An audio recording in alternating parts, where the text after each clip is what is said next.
វល់មកជួបខ្ញុំសាជាថ្មីម្ដងទៀត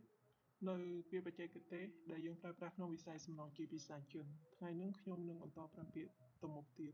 ខ្ញុំសង្ឃឹមថាអ្នកទាំងអស់គ្នាជាអានជាសរសេរនិងយល់អត្ថន័យនៃពាក្យនីមួយៗដែលយើងបានរៀនកន្លងមកហើយថ្ងៃនេះខ្ញុំនឹងបន្តប្រាំពាក្យទៅមុខទៀត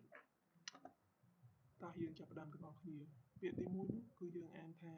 កុងគីជាភាសាអង់គ្លេសបានន័យថា tool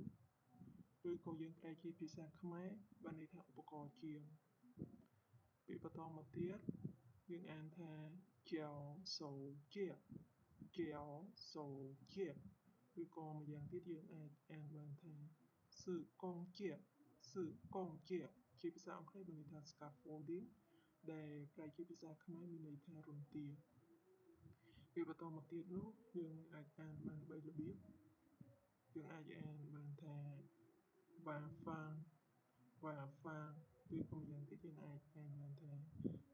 ខៃវ៉ឬក៏ម្យ៉ាងទៀតយើងអាចនិយាយបានថាវជាជាភាសាអង់គ្លេសបានន័យថា excavation ឬក៏យើងប្រែជាភាសាខ្មែរគឺការជីកពាក្យបន្តមកទៀតគឺប៉ានឬក៏យើងអានម្យ៉ាងទៀតថា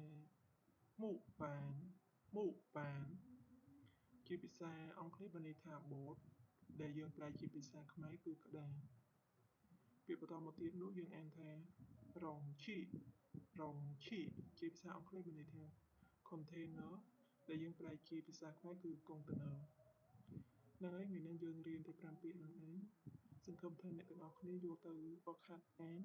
រៀនសរសេរហើយនឹងស្វែងយល់អត្ថន័យនៃពាក្យនីមួយៗកុំភ្លេចជួយ Subscribe link Channel YouTube និង Facebook Page នៅក្នុង comment ខាងក្រោម